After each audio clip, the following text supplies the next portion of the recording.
Welcome back.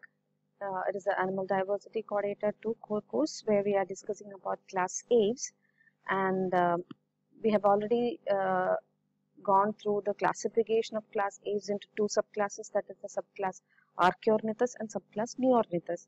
And we already mentioned the characters of each and how different these two are. And here in this presentation we are going to discuss this classification of subclass Neornithus. The subclass Neornithus, it is divided into four superorders: Odontognathae, Palaeognathai, Impennae and Neognathae. This is as per your syllabus. Obviously, the present classification is not the one mentioning Impennae. So here we can see what are the different characters of the superorder Palaeognathai, or it is otherwise known as Retidae. Palaeognathai, the word comes from two Greek terms, the Palaeos and Gnathos, which means old jaw, and the Retidae, the word comes from a Latin word, the ratus, which means rat.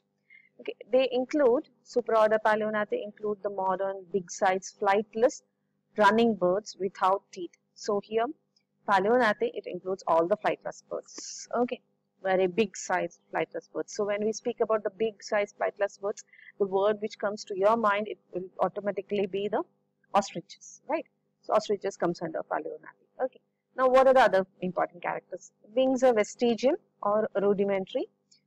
Feathers devoid of interlocking mechanisms. Usually, the feathers, they interlock themselves so that when the birds fly, it can provide a continuous unbroken stretch which can break through the what you call the layers of the medium. Okay, so here since it is not flying, it is flightless.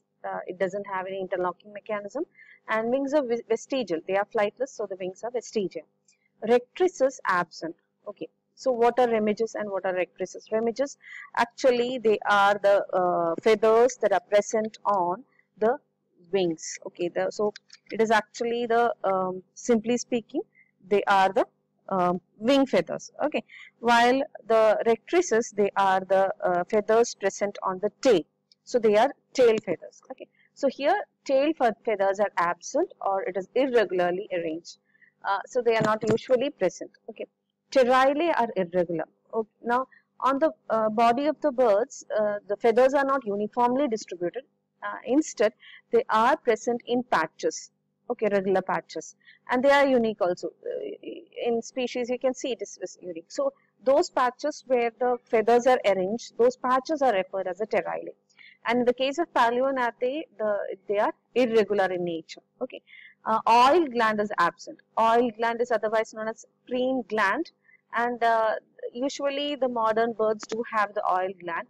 And what happens is the secretion from the oil gland, it is applied over the feathers and beaks. Actually, it helps in lubricating the feathers and beak, and this helps the feather and the beak to be waterproof. Okay, as well as it makes it shiny as well. Okay. Usually the modern birds you may have seen, they may keep on preening. That is a word used. Okay, it is not cleaning actually. It may be cleaning as well. So it keeps on moving its beaks over the feathers, and what it is doing is actually applying the oil over the feathers. Okay, and it keeps the feathers waterproof. Okay. So it is very important when it is moving through rain or like diving into water to catch like their prey, etc. But it is absent in the case of the Palaeognathai, except in Tenamus and Kiwi, where it is present. Now, regarding the skull structure, the skull is Dromaeognathus or Palaeognathus, that is where warmer, it is a bone, it is large and broad and interpolated between palatine. Palatine, warmer and all are the bones associated with the nasal cavity and the buccal cavity, the upper part of the upper jaw of the buccal cavity. Okay, so upper jaw actually. So there you can see it is large and broad, and obviously that is what the Dromaeognathus or Palaeognathus skull means. The next is skull sutures remain distinct for a long time. Skull sutures means those places where the two skull bones come and meet together. So there, that particular junction, it remains very distinct for a very long time in the case of Palaeognathai. Regarding other structures in the skeletal system, you can see quadrate articulates by a single head with the skull. Now, quadrate is a bone, almost a typical bone-shaped bone, okay, which actually helps in articulating the lower jaw with the skull.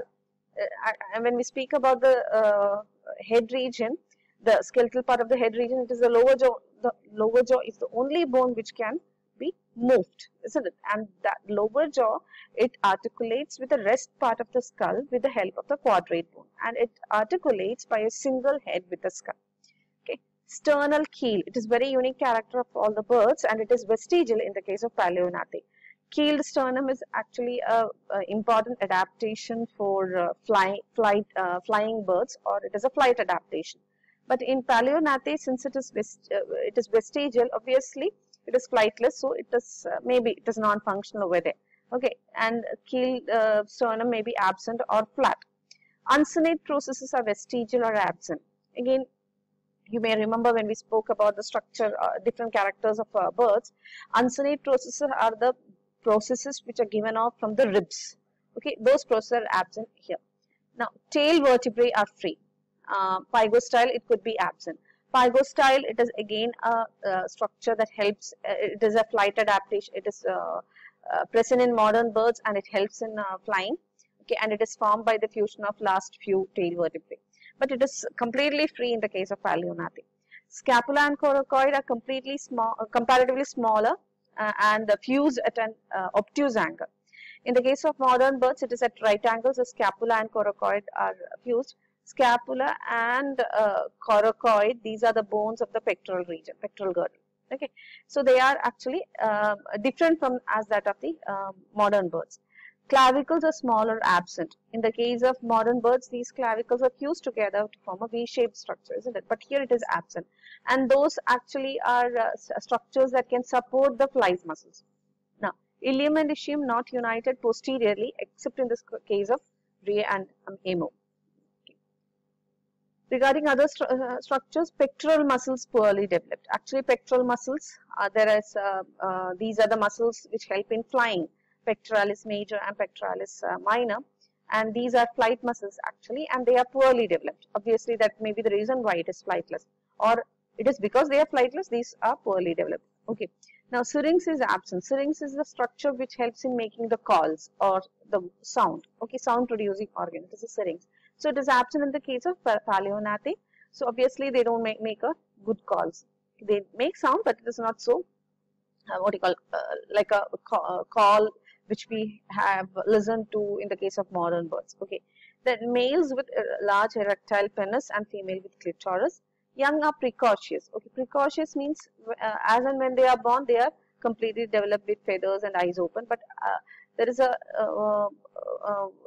altricial nature it is there, where the young ones born are devoid of feathers. Their eyes are closed. Okay, so they may need more parental care, but here it is precocious. Okay, now a few examples. Another very important feature of Palaeognathae, the flightless birds, distribution is restricted. So we can say that there are found in isolated areas or in certain specific areas. It is not continuously found everywhere on the earth. Okay, so it is discontinuous distribution or it is isolated distribution. We can see that they include various orders, not only these four.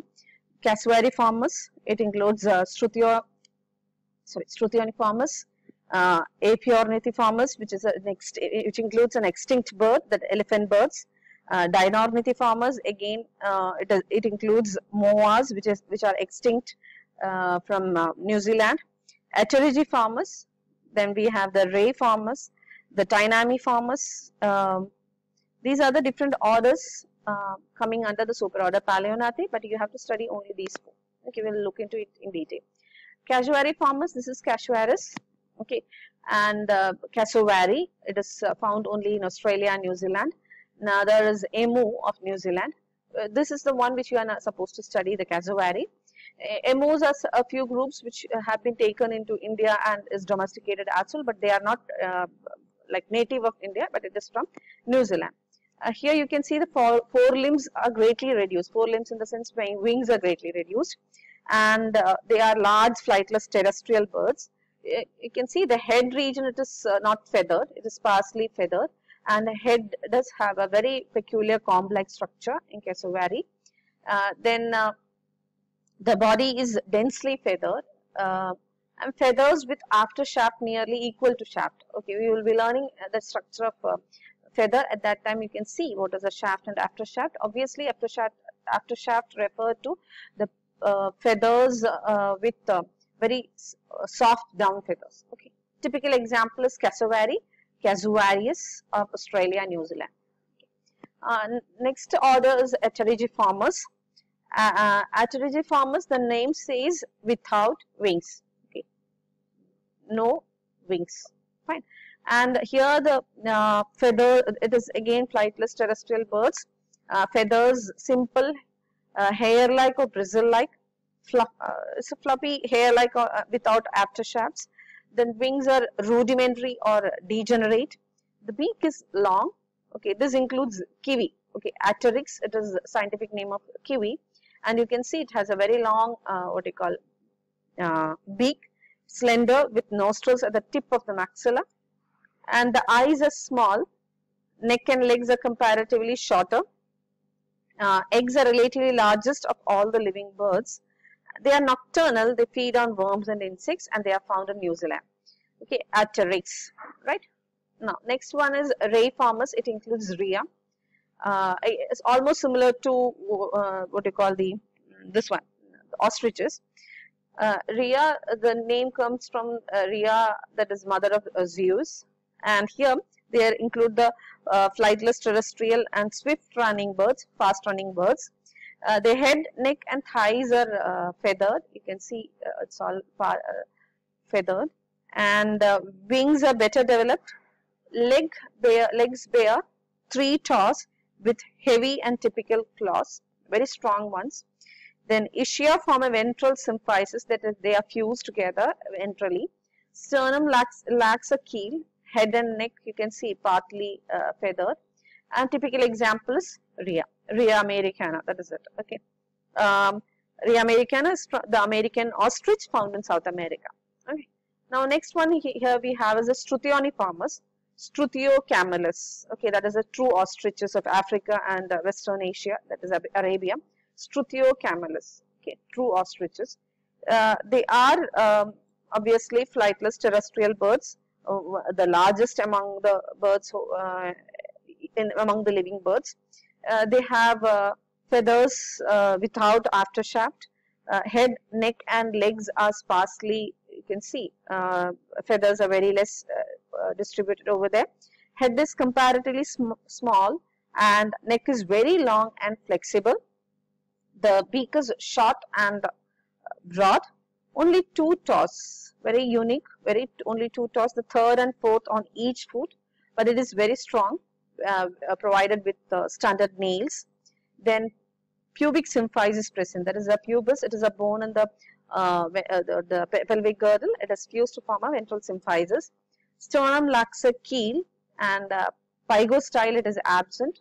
Pygostyle, that is a fusion of the last few caudal vertebrae to form the pygostyle, that is completely absent. Then the unique example we have is the Struthiocamelus, the largest living bird. Okay, the Struthiocamelus. You have to learn the name of the scientific name of the birds as well as its distribution, plus its unique features. Okay, so these are the orders under Superorder Palaeognathae which we are supposed to learn. Okay. We saw the 4 ones. Cassowariformes, which includes cassowary. Aterigiformes includes Aterix or the kiwis. Reiformes, it includes Rhea americana. Struthioformes, the Struthiocamelus. So I hope it is clear. And with this, the Palaeognathae we have completed.